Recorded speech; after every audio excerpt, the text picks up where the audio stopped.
Greetings, everyone. I see it's our time to begin. I just had a strange thought, which is that looking at a screen like this with all these squares isn't strange anymore.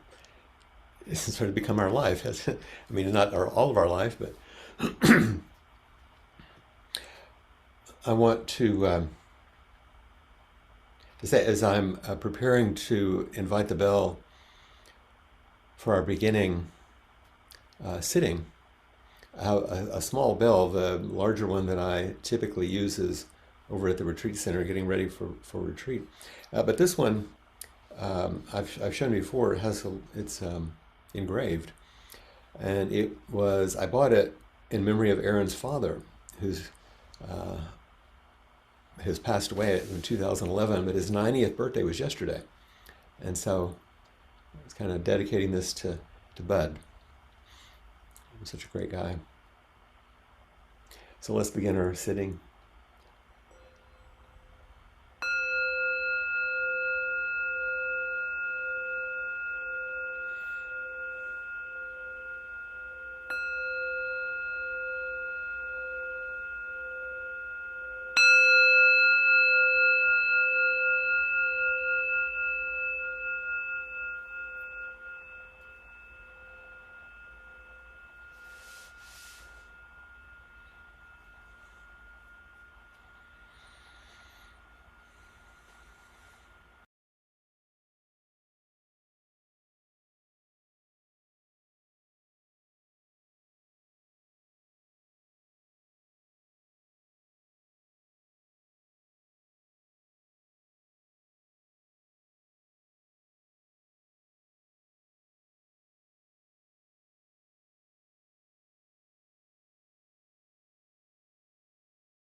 with each gentle breath.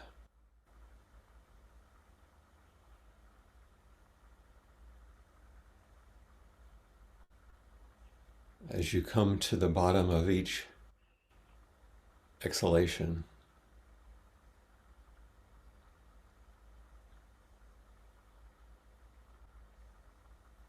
you might notice what's there in that space before the inhalation comes.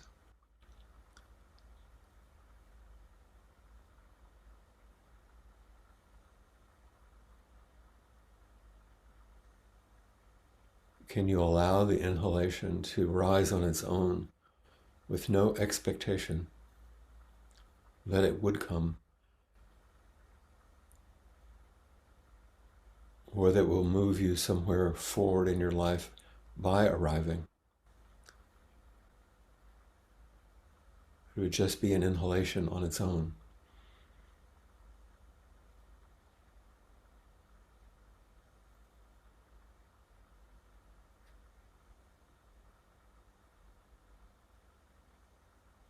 And that the inhalation could be subtle or deep, or ragged or shallow, smooth and effortless. It moves as it moves, without your manipulation, without an expectation or idea of breathing, just breathing.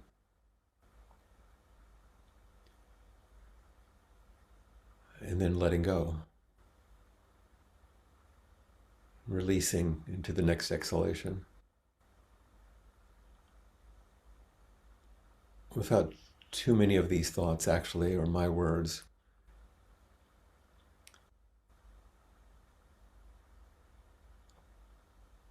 Letting the breath go, letting the breath come.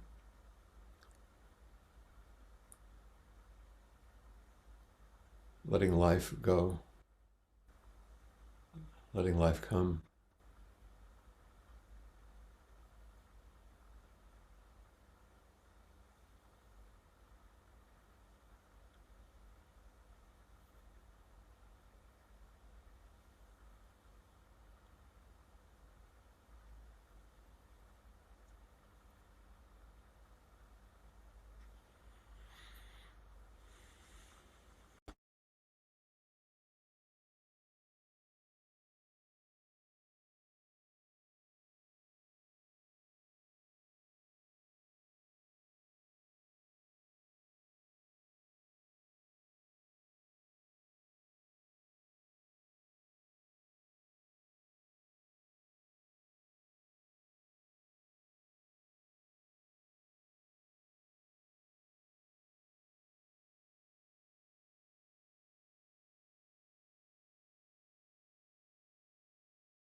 want to suggest something.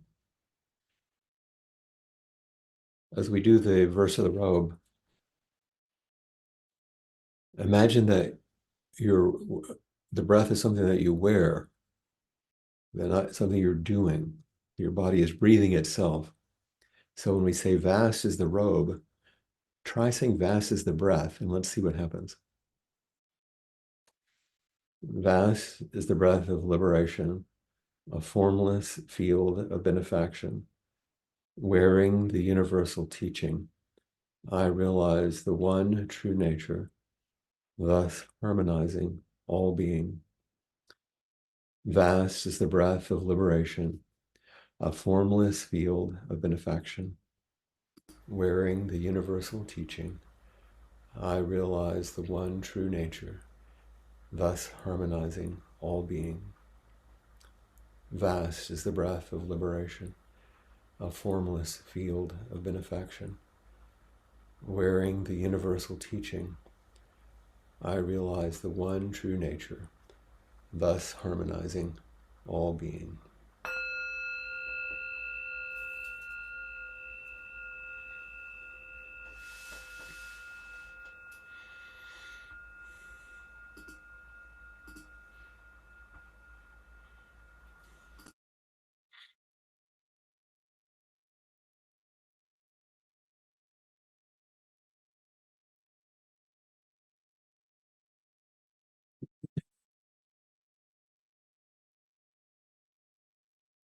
It's wonderful to see everyone.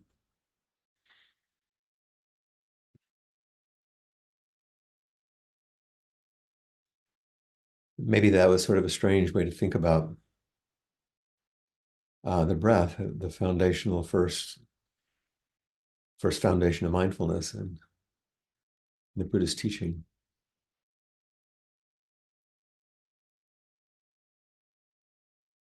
I received an email. Often I'm prompted by something that comes from you each week just to reflect on, so then uh, we could share these kind of practice moments together.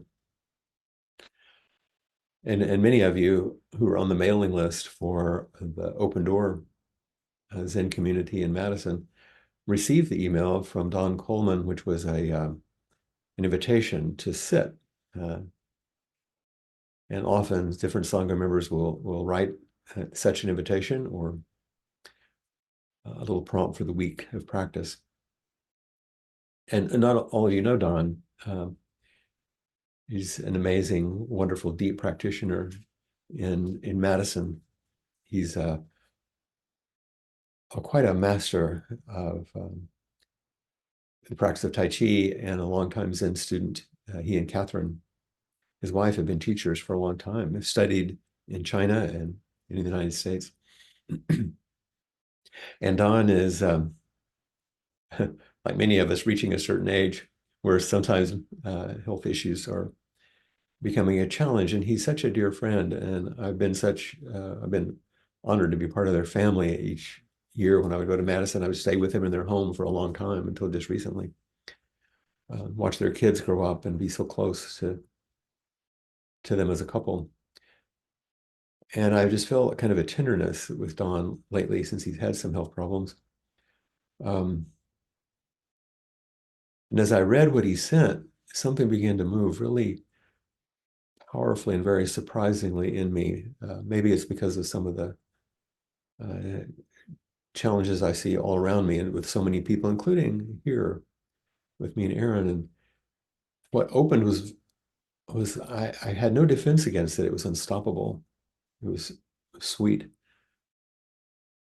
was heartbreaking and beautiful and full of something true mixed with love, but without any thoughts to go with it. And I began to realize, I was speaking to Aaron yesterday, it was like the end of something, of a kind of an experience of relinquishment, renunciation that I didn't do, but opened something all around me. And through that vast and inconceivable gate, I was met with, like in the view we have from here, a real ocean of peace. and everything around me remained exactly the same. Nothing had changed. But I thought, as I felt my tenderness towards Don's vulnerability and his message, which I'll read to you in a moment, the word came to me sort of like the final straw. But then I thought, no, there's no final straw. It's the next straw. It's the next straw that opens something. And then there was a flood of Carolyn dying a few weeks ago, Chris Eckerman struggling, Suzanne and Steve. And then the list went on. I could name all of you. I don't want to leave anyone out, but if I start, I will. So I'm barely started. Our friends and parents and partners and ourselves. There's something, like I said, sweet and tender and vast and open and just responding to Don's message and saying, would it be okay if I use what you wrote? I love you. Like I would say to any of you probably, but in this case, he was there. And here's what he wrote. He said, dear fellow seekers of Tao, he's primarily Taoist by his training, but it's essence of Zen too. Dear fellow seekers of Tao, meaning the path to live in concordance with the unity of the universe. Dear fellow seekers of Tao, meaning this path where we want to be in accord with the universe. He says the following prose is from Lao Tzu, creator of the Tao Te Ching, which is a book probably written in the 6th century BC, essentially according to Lao Tzu, and then he quotes one sentence. To live in accord with Tao is to be in harmony with all others, with the environment, and with oneself.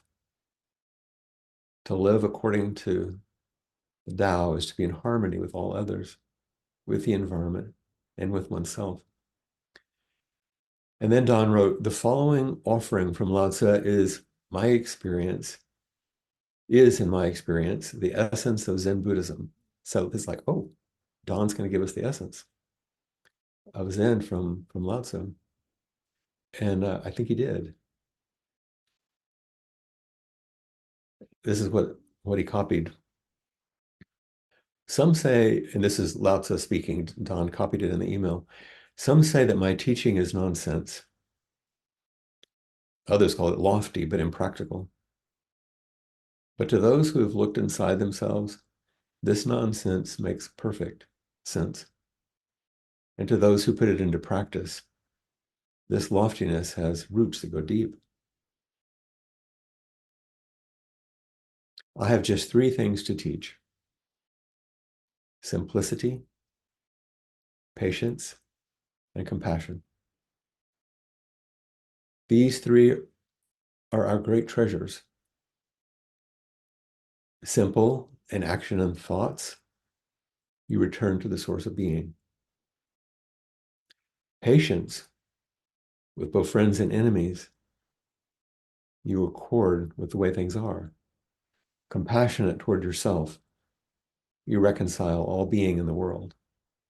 And I'll read this again in those 2 small pieces that Don wrote. I'll have Cassie put with the recording so you can reflect on them later. Some say that my teaching, so now I'm taking this personally also, Some say that my teaching is nonsense. Others call it lofty but impractical.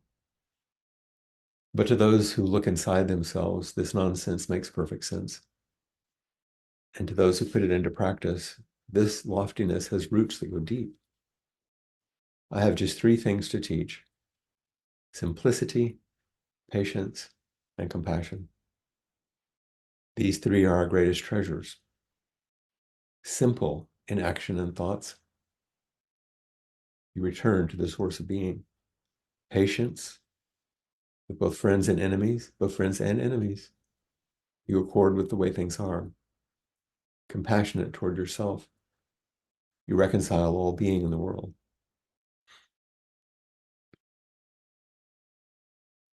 So this is, worth a lifetime of teaching just to contemplate these things. And we're just contemplating them for a moment. But I think they they struck me when I read it, and I could feel myself being kind of opened and tenderized by this, and hence my response to Don. Because in a moment of feeling kind of at the end of something this past week, I said, and I said it kind of in a strong, kind of harsh, unhappy way at the moment, but it released me to something that I was surprised. I said to Aaron, I said, things don't work out. Nothing's working out. You know those moments? Like you've kind of given up on the moment, like, but I realized that it don't work out was like this cipher for a persistent hope that things will get better,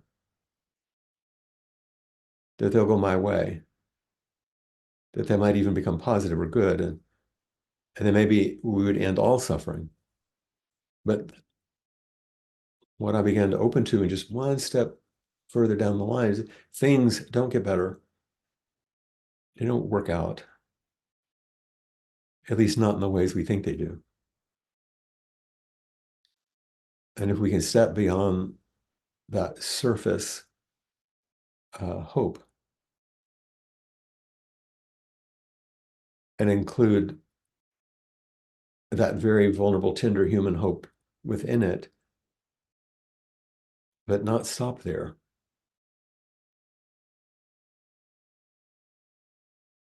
I thought later, some of us use the language of internal family systems so often. We talk about being in self, in other words, being in our own Buddha nature, being in what's most deeply true. But sometimes we talk about leading from self, leading with self energy. A Buddha leads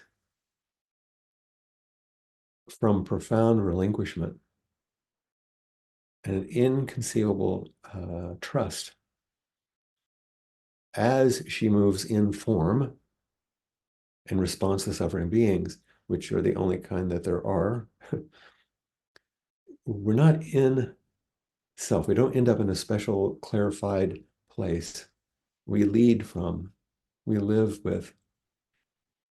And remember from the Lao Tzu quote,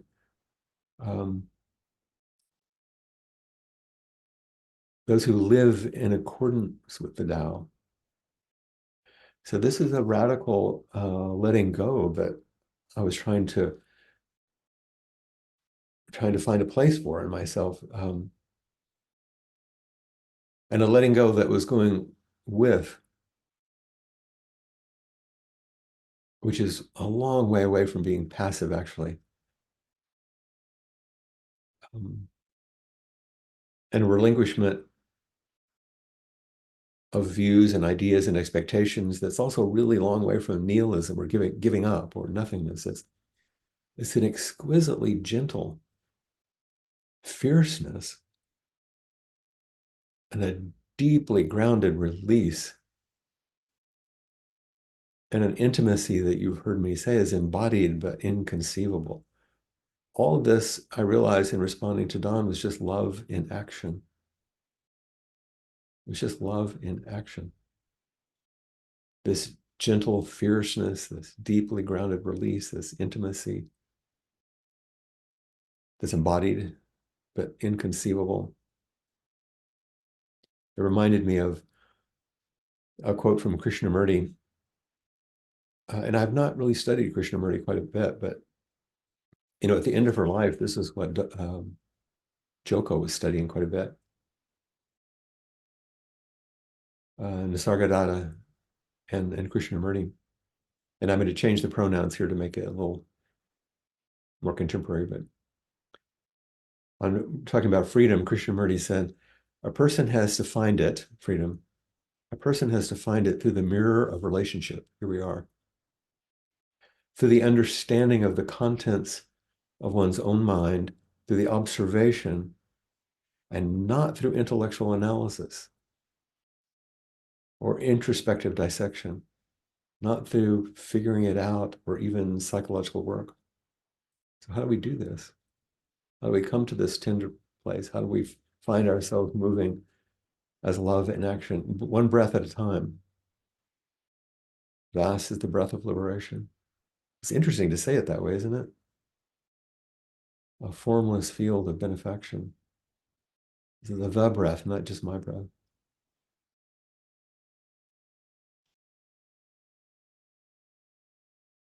And I don't know if I'm making myself clear. It's hard to say what this is. In another conversation last night, I said to Aaron, I'm understanding more deeply what Suzuki Roshi meant when he said renunciation isn't giving up the things of the world. It's just realizing that they all go away. It isn't about some action. It's a profound plunging into the reality that everything moves on its own. So when we read the beginning of the Shin Shin Ming, where it says the great way is not difficult, this Tao that Don was pointing to, the great way is not difficult for those who are unattached to their preferences. Let go of longing and aversion, and everything will be perfectly clear. Sounds good when you read the poem until you realize what it's pointing to. Let go of longing and let go of aversion.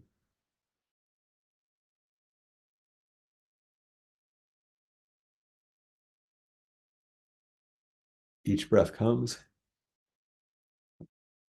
each breath goes. We long for the life that the inhale brings, and with some aversion to the death that as it goes. In the middle of the Shin Shin Ming,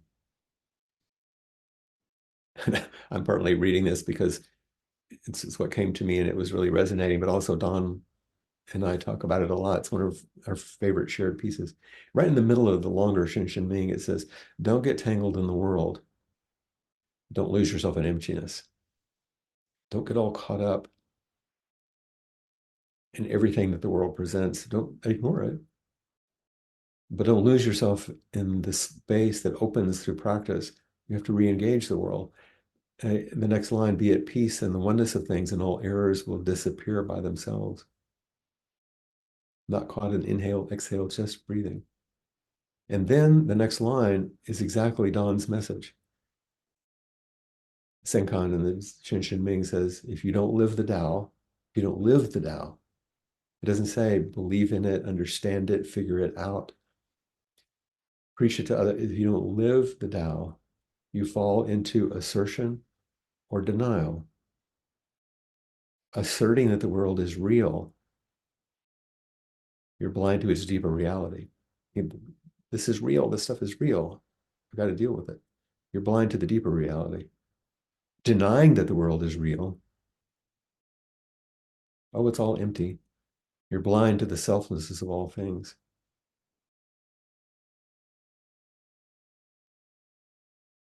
And then he says, the more you think about these matters, the farther you are from the truth. Here we are thinking about it. But thinking is not what helps us step through the gate of more freedom and love in action. The more you think about these matters, the farther you are from the truth. Step aside from all thinking. There's nowhere you can't go. And then if just a few more lines, just to let them wash over you. Returning to the root, you find the meaning. But chasing appearances, you lose their source. I would say returning to the living, the Tao, returning to the root of each moment, each breath, you find the meaning of your life. And chasing appearances, whether they're spiritual or psychological, it doesn't matter. Forms and expectations, you're going to lose the source. At the moment of profound insight, he says, you transcend both appearance and emptiness. Don't keep searching for the truth. Just let go of your opinions.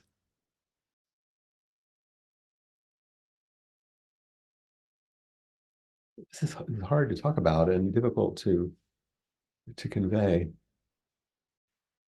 the sense of freedom that comes with the relinquishment of thinking things are going to work out.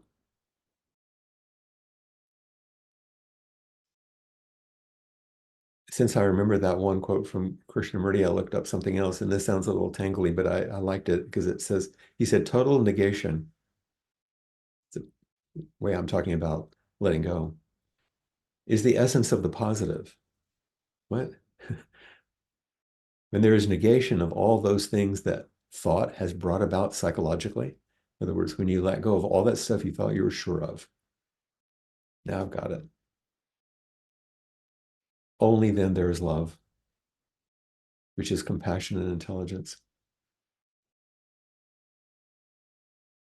Tony Packer also said, quiet aliveness without the stirring of expectations.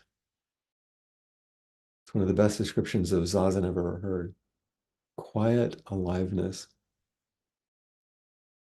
without the stirring of expectations. It's what all the koans point to. You know, they're just stories, but the stories of the koans don't have a happily ever after ending.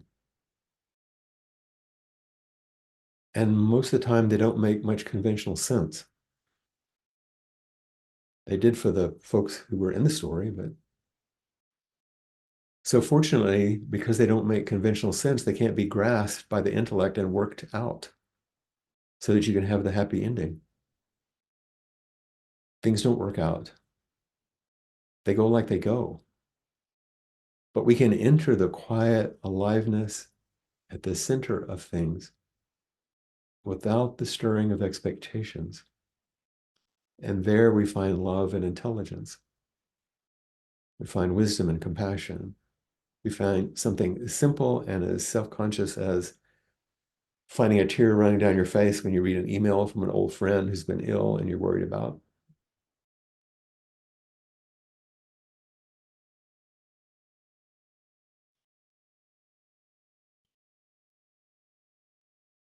So if we go back to Don's message, you know, Lao Tzu said, some say that my teaching is nonsense. Others call it lofty but impractical. You could probably say that about what I've said so far. It's nonsense in a conventional way. It's not really lofty and impractical. It just doesn't move in the way that our ordinary problem solving moves. And then Lao Tzu says, but for those who've looked inside themselves, this nonsense makes perfect sense. Dogen, to study the Buddha ways, to study the self. To study the self is to forget the self. Those who've looked inside themselves, suddenly it's like, oh, yeah. And to those who put it into practice, this loftiness has roots that actually go deep. It's not lofty, it's deeply grounded in a way that makes no sense conventionally. And then he says, I teach just three things: simplicity, patience, and compassion, the three greatest treasures. How many times have you heard me say at the beginning of every retreat, how simple are you willing to let this be? Not simplistic. Lao Tzu says, simple in thought and action. You return to the source of being. You just return to each breath. You just return to this simple, quiet aliveness without the stirring of expectations. Very, very simple.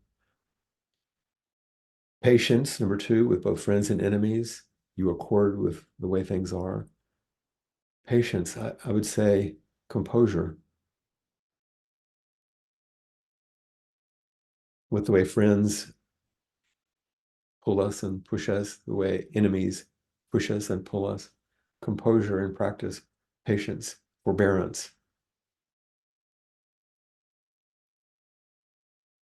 simple forbearance and patience and composure. And then compassion towards oneself. You reconcile all being in the world. You find compassion here if you meet suffering without flinching and turning away. Then you find intimacy with each thing.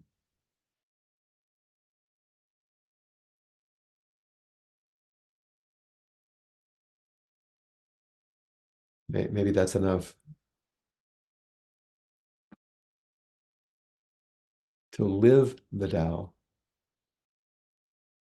this quiet aliveness without the stirring of expectations. And expectations will get stirred, and you will hope that things work out. And I hope that you will engage life in ways that are generous and wise and compassionate, but not from the place of, and then it will be happy ever after.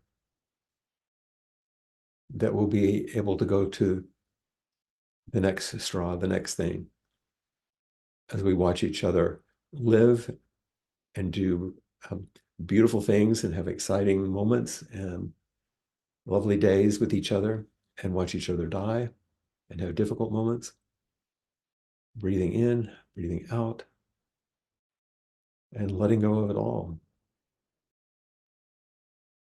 Because that's when it looks the most beautiful. That's when it's the most precious.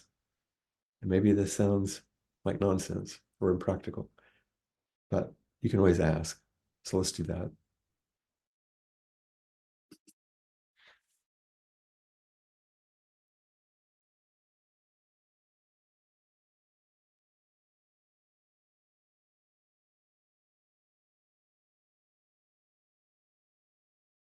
I hope what I'm saying isn't discouraging.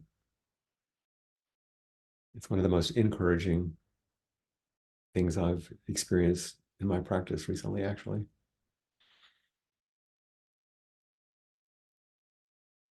There's a few times when I was speaking, I noticed you smiling, Francis. It resonated. You know, the way you said what you said today was so beautiful that it's difficult to say anything that, because it's inside and but you have to say something sometimes. The story that kept coming to me when you were talking, my oldest grandson is 11 and he just finished 5th grade. And when I picked him up from school, he's been always a holy terror, but he has a deep he has been, but he has a deep sensitivity and a really soft heart when that is time to show that. Anyway, he had a 3rd grade teacher and he adored her and loved her and they bonded very closely. She moved to 5th grade. She's been his 5th grade teacher this year. And endings are hard for him. But, at his point, there's, endings like the end of school, fortunately. But anyway, when I went to get him from his class, she said, "I don't know where Levi is." And so, we waited a minute. She said, "I think maybe he's in the bathroom." So in a few minutes he came out and it was obvious to me that he was fighting back tears. And we left and we got in the car, he and his little brother and I. He got in the car and he said, "Nobody is to talk in this car today. I'm not talking. I don't feel like talking, and there will not be any talking on the way home." Now, the amazing thing is that little brother and I didn't talk because Levi's, you just kind of do what the whole family kind of does what Levi does. But the thing that I was left with was that his pain was there. And I tied that with what you were talking about today. He had to let that be. And he didn't know how to ask for the respect from us to let it be. But that's important, Francis, what you just said. What we often think of is asking for something to help instead of just asking for the respect, to let the moment be the moment. That's hugely different. Yes. And I'm so bad at that. I want to say, "Oh, well, I know you're feeling sad today and it's the end of school, but blah, blah, blah," But he knew how to, not very gently, but knew how to say, "I need to suffer a while here." It was too important for him to be gentle. It was really, really important. He knew what was needed. Let's have some quiet aliveness without the stirring of expectations. and so that everything can move, not because it will be gentle necessarily, but so there's space. Mhm. You learn a That's lot from children if we yeah, pay attention to them, because they still do have that openness and gentleness that we've so covered. do, right? And in that moment, he did, Mhm. and invited you to practice with him. Mhm. Let's practice composure rather than Yeah. either entertainment or trying to fix something. And just let it be. I mean, that's what you said so beautifully today. Is just Live the Tao. let it flow. It's Yeah. just there. Thank you so much. Mhm. Yeah, Bonnie? Mhm. Hello. Um, Not sure I have words, but I do want to say thank you. Um, and I do want to say that I resonate with Francis's grandson. In fact, just before I logged on here, I listened to the Beatles, a remix of Let It Be loudly, and it's those words have been just with me, and I decided to listen to the music, which opened floodgates, which your talk also opened. um, Music goes so direct, doesn't it? yeah, it goes right there. You Right. were on my list too of the people I could have said. I thought about you specifically, you and Joe. Mhm.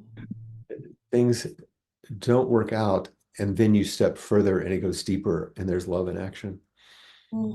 Yeah, yeah, and I often, Joe is a person of many words, and they are moving in many more distracted directions at this point. And so silence is lovely for me. And I've been I've been thinking about this is my early Lutheran Bible training. That phrase I looked it up actually. It's Luke 2:19. I discovered, and I feel this about myself a lot. And it's something like, and Mary kept all these things. This is after the birth of, her son. Kept all these things and pondered them in her heart. And I'm just aware of doing that, and listening to you today. It feels like sort of like that quiet aliveness at the center of things, where I don't have to say anything because there aren't words. I don't have them, but there it is. And And yet, just they in this wouldn't get moment, they wouldn't get you anywhere anyway. say that again, please. They wouldn't get you anywhere. They would take you away from actually the place you are. Yeah, yeah, and I don't speak easily in this setting, but today the words of thank you, thank you, thank you really do. I really do want to say them. So, thank you. Thank you. This is one of those you don't know what to say, so maybe you just sit close to somebody and hold their hand. And I see we've made a joke about the red thread, on your screen. Maybe other people can see it. I don't know. Mm, But no matter what you say or don't say, that's, I think, the love that's unbroken. It just keeps being there. mm,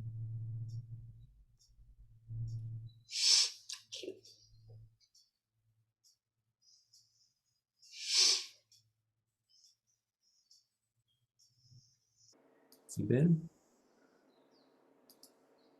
Hi, Flint. Are you back home? Not yet.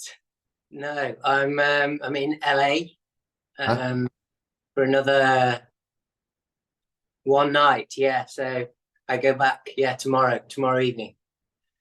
So yeah, I just wanted. I've just been obviously listening in, and I just wanted to, nothing particular to say, but just wanted to say hi and yeah, to thank you deeply for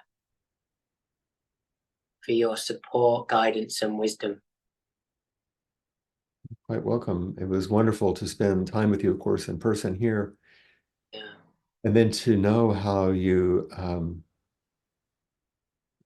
time continued to weave with others through the love and connection that, in really miraculous ways, it seemed like it was just the right medicine. yeah. I mean, I was very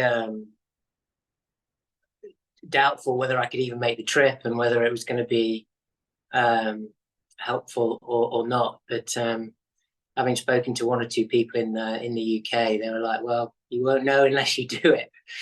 And I think my heart continues to stay relatively open. I've had a few wobbles along the way, but yeah, I have a trepidation about yeah, going back and back into the routine. So there's a little bit of clinging and grasping there. Everything that you're worried about will happen. Thank you. Thanks for that. Terrible thing, isn't it? But Yeah. not in the way that you think about it. Yeah. And your response might be really different. That's what might be different about you. You go Yeah. back to the middle of London, it's going to be the middle of London. Like I said, everything was the same when I looked around, but I'd had this moment of a shift. Everything was exactly the same. Nothing had got all worked out. And I felt this amazing sense of peace and spaciousness. Like, Yeah. oh, okay. I was at peace to be heartbroken. I was at peace to be joyful. I had composure in the midst of fear. Yeah. I had all the feelings. And life was the same, but there's space and freedom. And you're experiencing that. I think what um, elicited me to come forward today was obviously your wonderful talk, but also the response from, was it Frances with her grandson? It really brought a smile to my face in a way that only children can do.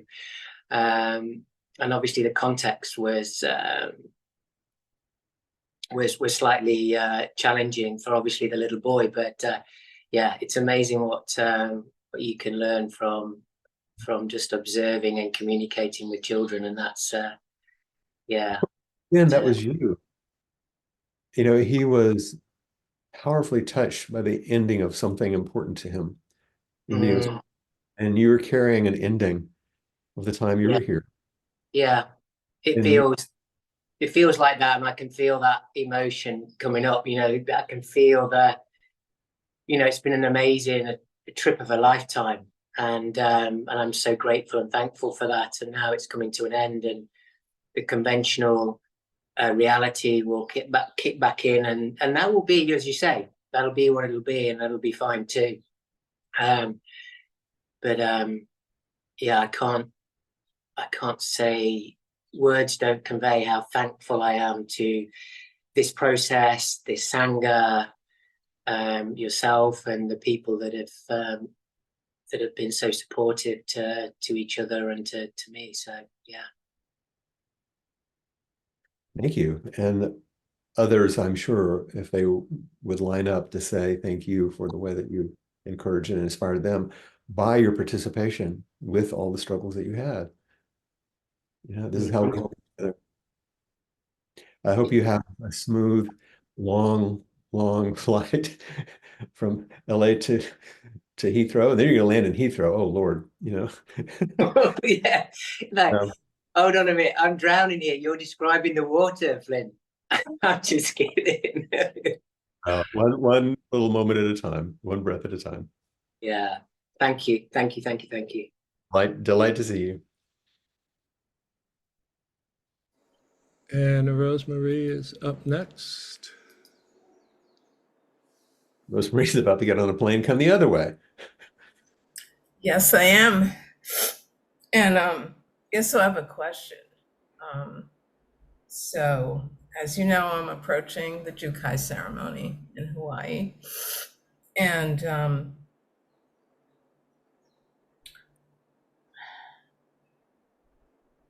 which is wonderful.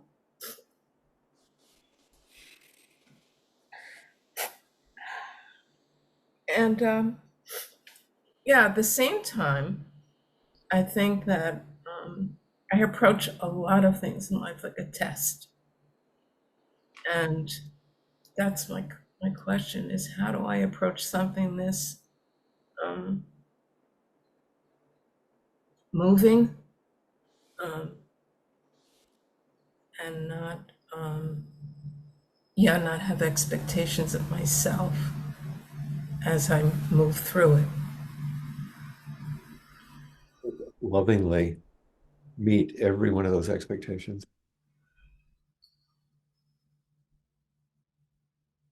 Oh, Let them come home to you. Be compassionate toward them. There's nothing to fight.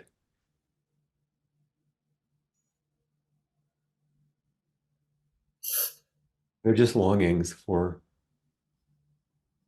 the very things that we're talking about. And if you accept them and bring them back into your heart, they'll settle. If you fight them, they'll grow.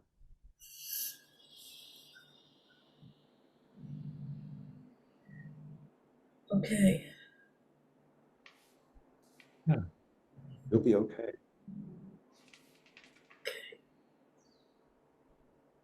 Just bring them all. Hold them. Let all of us hold you in them. This is all we can do.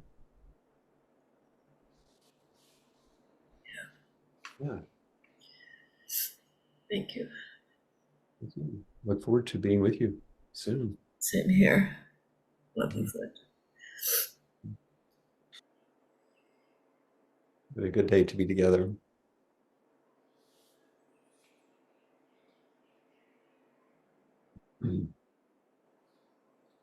And as we come to the end, we typically voice the 4 practice principles as well. And I hope that you can hear them in this context of renunciation, of relinquishment, of letting go, of opening to that which is, and to find freedom and composure there, because it really says most of what we've been talking about. So we say, caught in the self-centered dream, only suffering, holding to self-centered thoughts, exactly the dream. Each moment, life as it is, the only teacher, being just this moment, compassion's way. Caught in the self-centered dream, only suffering, holding to self-centered thoughts, exactly the dream. Each moment, life as it is, the only teacher, being just this moment, compassion's way. Caught in the self-centered dream, only suffering, holding to self-centered thoughts, exactly the dream. Each moment, life as it is, the only teacher, being just this moment, compassion's way.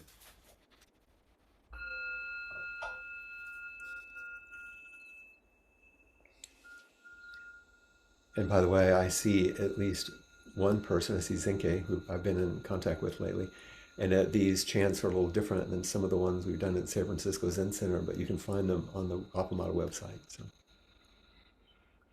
thank you. Ed? Thank you, everybody. Thank you, Flint. Again, deeply, deeply touching.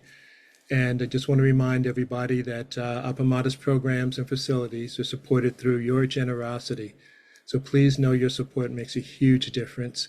And if you go to the website, there is a link for contributions to the web, and that's at appamada.org/contribute.